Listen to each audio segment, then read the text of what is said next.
Hello and welcome to this political segment.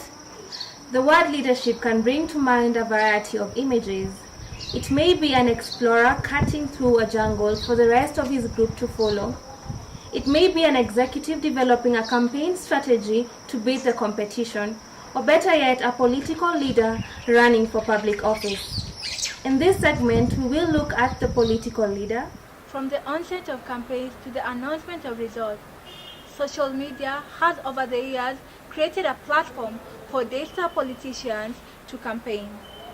The emergence of social media has changed the way in which political communication takes place. Political institutions such as politicians, foundations are all using social media, Facebook and Twitter as a new way of communicating with and engaging voters. Regular individuals, politicians are able to voice their opinions, engage with a wide network, and connect with other like-minded individuals. The active participation of social media users has been an increasingly important element in political communication, especially during nationwide elections and even in learning institutions. I think that social media should not be shut down during elections. Why am I saying that? Because most of the time we get feedback from citizens about what really is happening, because sometimes we know that the media, for example, is restricted from airing some stuff because it will be like they are, the laws that are there restrict them from giving out some content to the audience. So social media, when it comes to social media, anyone can say anything. People can be vocal, the real events can be captured, and thus making us know more about what is happening in a particular area of the country. I personally think that we should need to ban internet use because we need to know what is happening around the country, and nowadays the internet is the most efficient way of getting news. So personally I think the internet should just continue flowing, and that they should in turn put a lot of security measures around the police station and the counties so that violence will be cut. Yeah, I don't think social media should be banned during elections because it is through social media that most Kenyans get their information from, and it's the best way to communicate with your friends and with your family and to keep in touch with them. So cutting it off during elections will kind of break communications between families and friends, which is not right. I think social media should be cut off during elections because for starters it offers a platform for the people who are members of any of the social media sites to gather information or to be able to contact the beloved ones.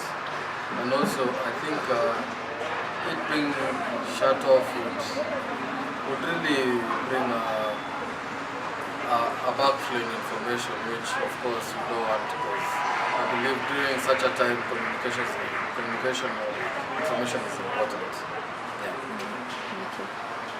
Thank you. Leadership means to you? Leadership, according to me, leadership is the whole thing, as in something that brings out what do you stand for, what do you believe in, and how do you relate with what you are standing for. So in leadership, it is the whole thing, as in it brings all things that we apply in different ways.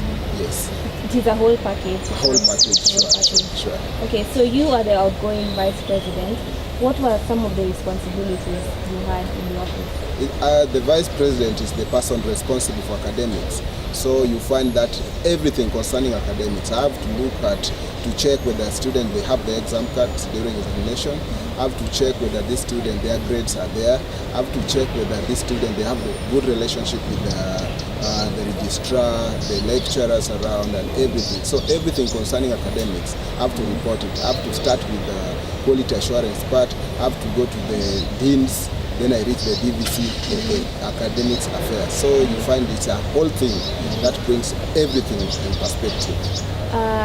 So as you do all this, how do you handle the challenges that comes with all these responsibilities? It's really a challenging thing because handling the challenges sometimes brings forth something like you find you press shoulder with other people. For example, the issue of exam card. You find somebody hasn't finished the school fees and we have to make sure this person is doing examinations. So I have to go to these people, like for example, finance manager. I tell her, please make sure that you give this student examination card so that they can do exams. So you find sometimes we find ourselves in a scuffle, but at long last we have to get a solution of working together. So it's a big challenge, sure. Social media has grown over the years with more people downloading more apps, such as Instagram, Facebook, to name it, but just a few. What impact do you think social media has on leadership? Social media really helps. It has advantage and disadvantage. In the leadership perspective, you find that you come to know exactly how other leaders in other fields are doing. So you find in social media you can learn a lot and how you can play your leadership roles. And also in the other side, social media has really brought a lot of issues because you find sometimes we use social media to speculate issues, to bring issue of maybe tribal thing or to find a way of dealing with things that are not good within the society. So you find that it builds and also deconstructs the society. So social media is good and it's also bad. That's the major problem there. Yes. Thank you very much for joining us in this segment. Today we will be talking about leadership and social media. Thank you very much, Marinda, for joining us.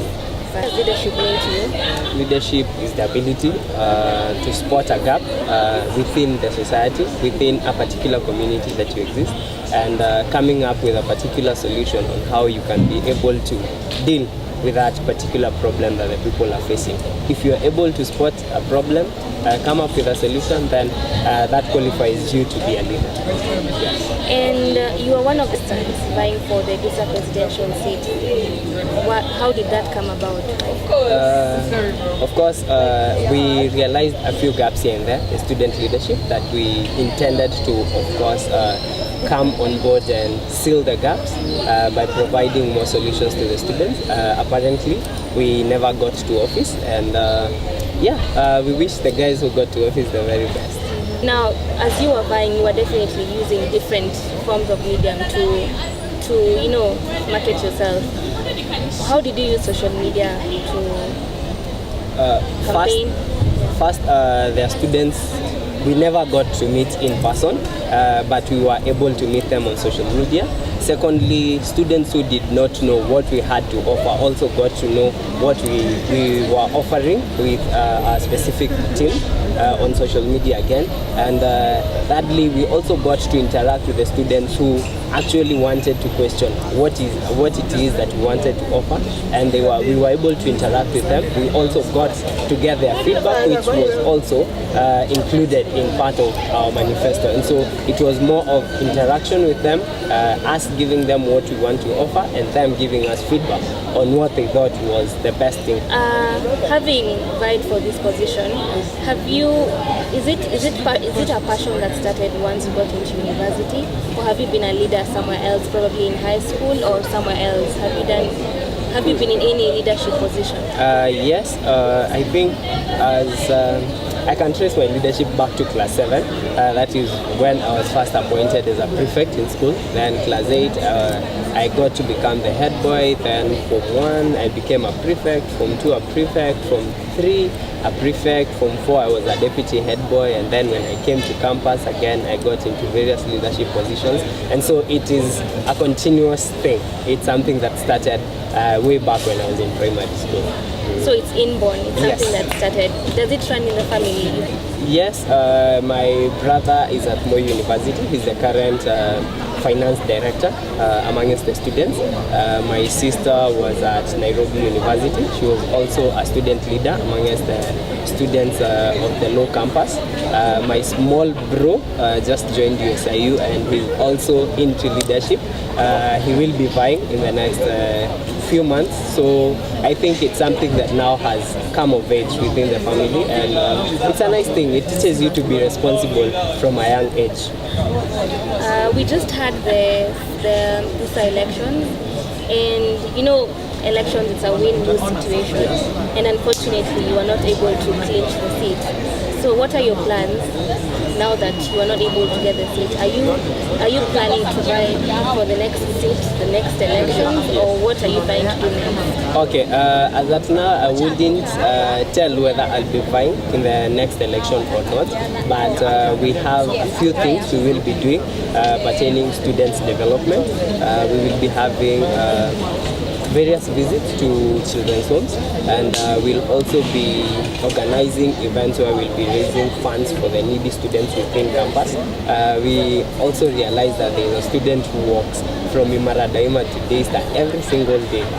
Yes, they got a scholarship, their school fees is paid, but they don't have money to either pay their fare or their lunch. And so we'll be looking forward to seeing how we can at least sort some of the issues. And so we will be doing a few projects here and there that involve the students. I feel like that's a good thing. In as much as you were not able to clinch the seat, you're still giving back to the society, which I think is amazing. So now back to social media. Yes. Social media is important, yes, because we are able to connect with our friends, we're able to communicate and all those good things. But now, when the elections were ongoing here in school, there was information that was passed on WhatsApp that before even the election results were announced, that Team Alois had already won. So my question is, how did this happen? Is social media being used in the wrong way? Are people not responsible in the use of social media? What's your take on that? You see, social media is a good tool where you get to interact with so many people, you get to communicate with various people, and information gets to be passed. At the same time, it's now beyond control. You can never control what goes into social media, because again, much as you'd hold me accountable, you wouldn't hold a next person accountable for information that they gave on my behalf. And so yes, at some point we felt as if it was used in a wrong way. At times you could post something on Facebook and then somebody from the other camp will answer in a pathetic way, and you'd wonder, what kind of a leadership are we portraying, and what kind of a leadership are we putting into office? Having said that, again, you can hold the leaders accountable, but you can never hold the supporters accountable, because the supporters have their own views. The supporters know why they follow a particular person, and so when a supporter answers you in a pathetic way, or maybe posts an abuse or anything of the sort, it's not just within school. Even outside there, we've had various supporters of various leaders hurling insults at various leaders, and there's nothing we can do about that. And so at times, people now need to go back to themselves and ask themselves, whatever I'm posting right now, will I want my kid to see this in the next 10, 15 years? Yes. What is your parting shot to someone seated out there who wants to be a leader, who wants to make change in the society? What would you tell them to do? Anyone who wants to be a leader, it is possible. Leadership is all about a gap. So look at whatever specific gap there is within your community, and now look forward to at least solving in the very least.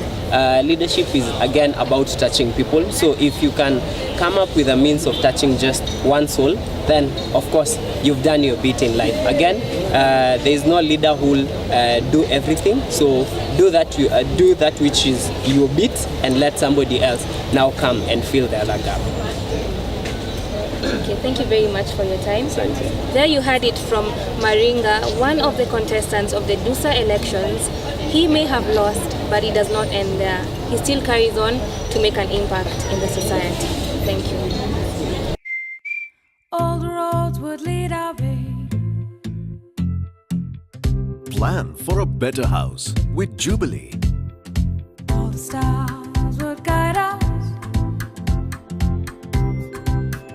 Plan your family's future with Jubilee. Holding on, we will go on and on. Holding on. Plan for better education with Jubilee.